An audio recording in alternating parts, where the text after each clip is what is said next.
Alright, let's talk about Penn and Teller. Now, I'm gonna make the assumption that you guys already know who they are since you clicked the video and all, but I'm gonna go ahead and give a quick refresher anyway. Penn and Teller are pretty much a magic duo. They're pretty big illusionists that make a good team, Penn being the one who explains what's going on, and Teller being more of the doer. What I love about these guys is how they don't take their magic too seriously. While a lot of magicians seem to be focused on completely convincing their audience that they are indeed magic, Penn and Teller are a friendly reminder that it's all a show for your entertainment. More than a few times, they've broken the rule of the magician to show off some tricks. For example, their famous cup trick.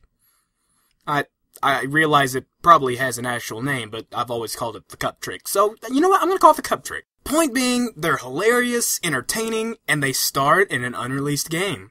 But before we start talking about the game itself, let's backtrack a bit. Sometime in the late 1980s, these guys released a movie on VHS called Penn and Teller's Cruel Tricks for Dear Friends. By the way, that's actually Penn right there. No, really, I promise. I know he looks a little different and his accent's gone for some unknown reason, but it's Penn. It's Penn. And there's Teller. Anyway, the video actually took advantage of the fact that it's on VHS and made tricks revolved around your TV. It was actually pretty cool. Is this your card? The King of Hearts? Well, let's do something else. Let's watch TV. Our sources assure us that we'll be getting positive identification within 48 hours, but wait, this just in. Is this your card? So, here we have a neat video that you can use to enhance a magic act, or, if you're greedy enough, earn a quick buck. Awesome enough as it is, these guys weren't stopping there. Somewhere down the line, they said, hey, you know what would be just as good, if not better than TV show-aided magic tricks? Video game-aided magic tricks. All they needed was a few programmers and a system capable of playing videos. And what was that system? Enter the Sega CD! In case you didn't know, the Sega CD was an attachment to the Sega Genesis that allowed it to play CD games. Well, it slightly boosted the specs of the system. The Sega CD was almost purely marketed around the fact that it could play videos while the game was going on, leading to games like Super Shark, Arrow Wings, and Night Trap. And this was the console that was going to support a game that would later be called Penn and Teller's Smoke and Mirrors. However, production for this game simply took too long, and by the time it was finally finished, the Sega CD's fame was gone. All that was left was a very small amount of advertising for the game, meaning that we would probably never get our hands on the actual game. That is, until a former reviewer sent his review copy over to Lost Levels, a site all about preserving old video games. Next thing you know, the game is uploaded for everyone to experience. Now, even if you haven't heard of the game itself, you've probably heard one of its minigames, Desert Bus. You know, the game that helped raise nearly $2 million for charity. However, the Angry Video Game Nerd has covered that minigame better than I could dream of, so you should watch his video if you're craving some Desert Bus information. Okay, back to the topic at hand. Smoke and Mirrors is a collection of minigames designed to trick your friends. As such, the explanations for the trick probably aren't going to be plastered on the TV screen for everyone to find. In that case, we should probably read the manual, right? No! No. Why would I? No. No, seriously, if modern gaming has taught me anything, it's that the manual is worthless. Here, look at this. Look.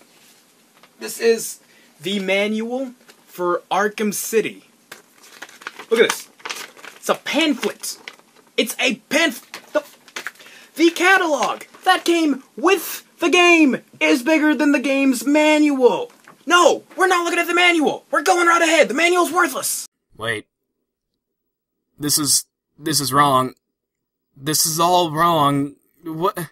None of this makes any sense! These games are ridiculous! First of all, you have the Zodiac guessing game, What's Your Sign? Which pretty much asks you a bunch of dumb questions and tells you that you're a Capricorn no matter what you pick. Lame. You also have this weird monkey game where this guy tries to pick your card, which would be cool if he didn't, you know, pick the same card every time. Surprisingly enough, Buzz Bombers and Sunscorcher actually work properly, but they're just crappy arcade shoot-'em-ups. In fact, Desert Bus and the actual platforming game are the only things worth talking about in this thing. Why did they make this? I expected so much better from Penn and Teller.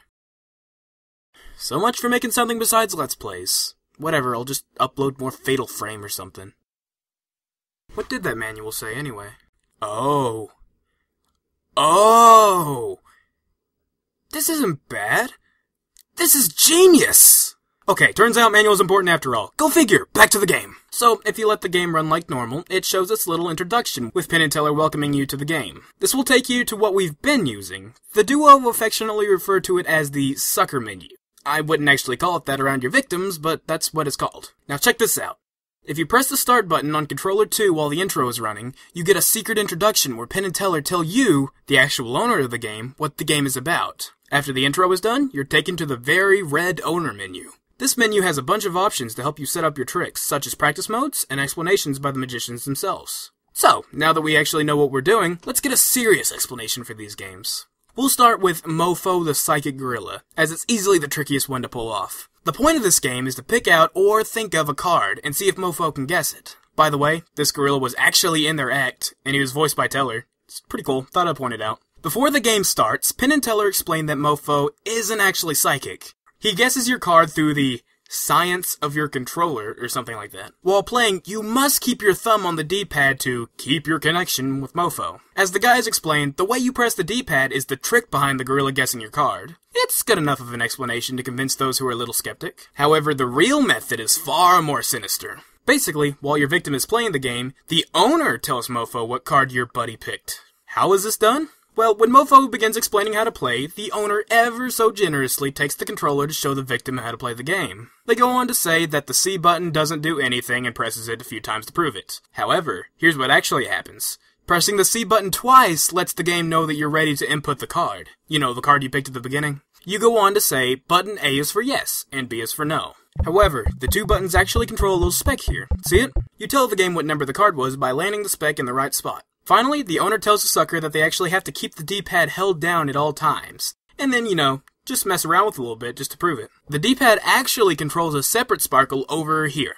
You put this one on the suit of the card. This one's a little easier because it's actually got the suits on the screen. Pressing the C button 2 more times locks in the card. Just remind the unsuspecting friend that C doesn't do anything.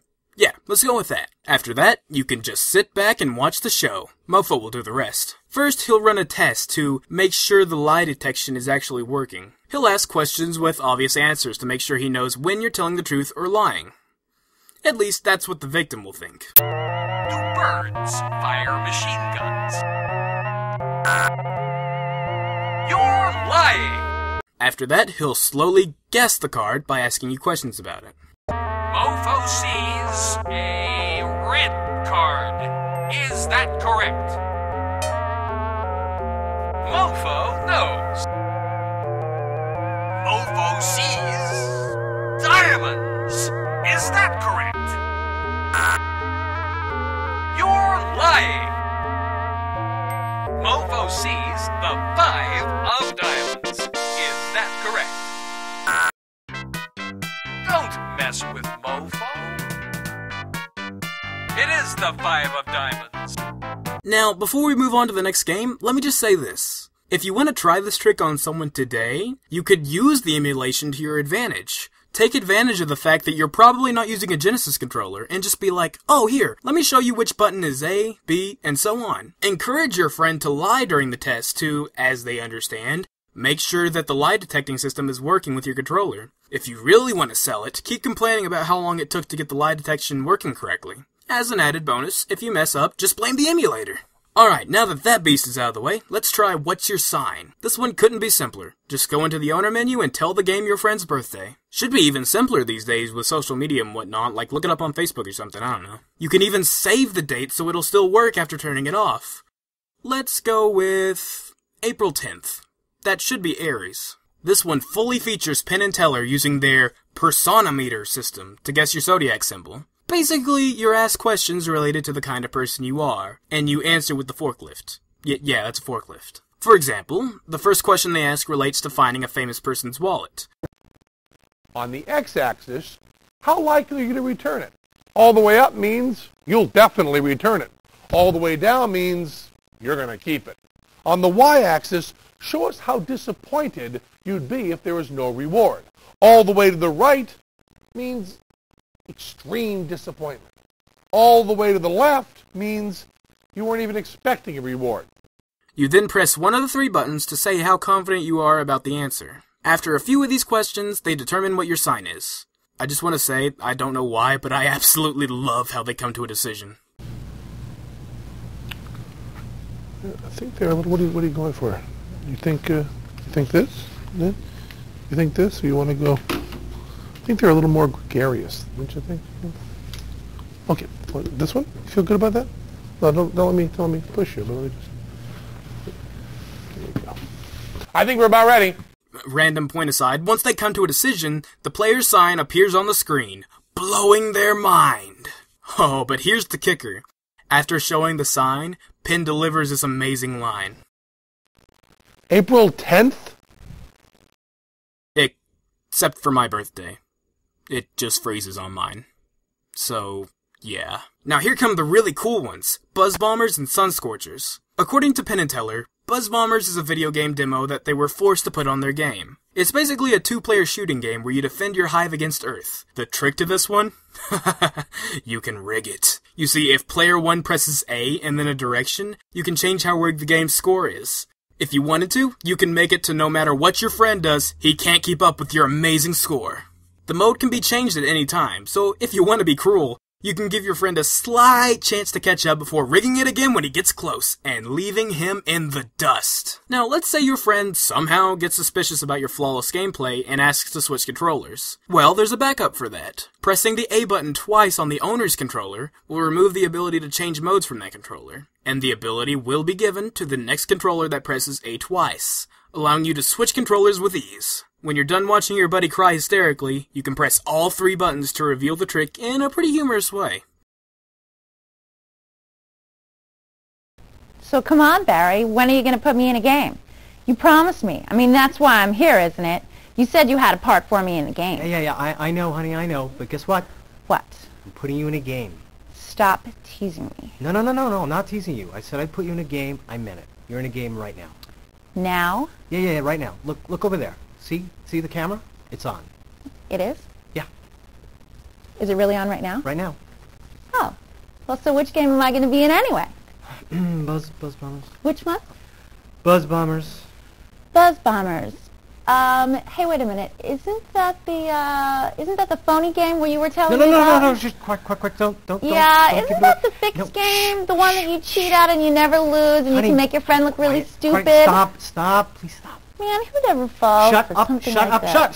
Stop the tape, stop! The great thing about this trick? Sure, you can use the so-called demo, but these guys took it one step further. You could actually turn the case and the game into Buzz Bombers. If the manual is to be believed, the cover art for the game could be flipped around, much like current games such as Mass Effect or Marvel vs. Capcom 3. The other side of the manual contained cover art for Buzz Bombers, making it look 100% legit from the outside. As for the game, you can actually head straight into it from the Absolute logo at the beginning. Just press B and C on controller 1 while the logo is playing. The legal information changes accordingly, and the game begins.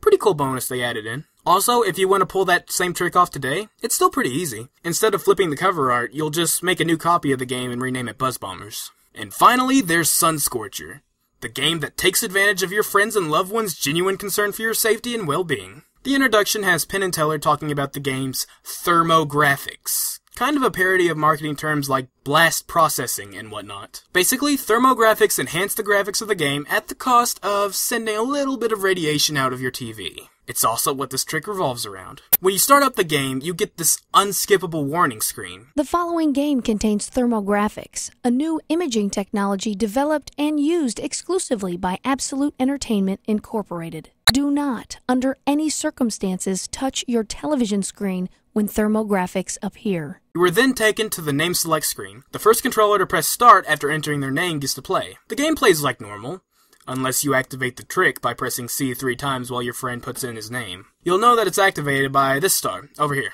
When the trick is activated, it'll be much harder for the person to die. This is so your friend can't screw up the trick by sucking so badly. Anyway, the owner should be doing something like, pointing where to shoot, showing that it's safe to touch the screen, mess with the volume, something that gives you an excuse to touch the screen. The first few times the thermographics indicator goes off, nothing happens. But when it happens the third time, the game makes this mechanical snapping noise, and the game goes static. The owner can use this to make the friend think that they've been injured by thermographics. In the owner menu, Teller actually gives you a demonstration, even showing you how to use lipstick to imitate blood. Laid out all the warnings as though we were being overly cautious. Get really excited when you're demonstrating where to shoot. Ah! Ah!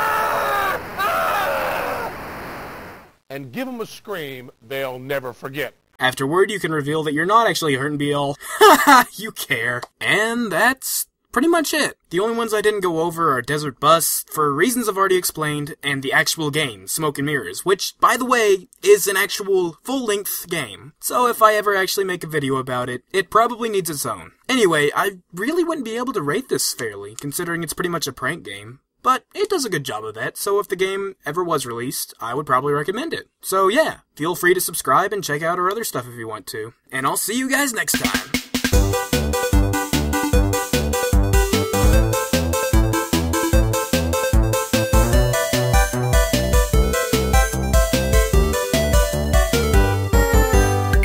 You can give your friend a slight chance to catch up before rigging it again when he gets close and leaving him in the dust. That was actually really disturbing. I'm not going to use that.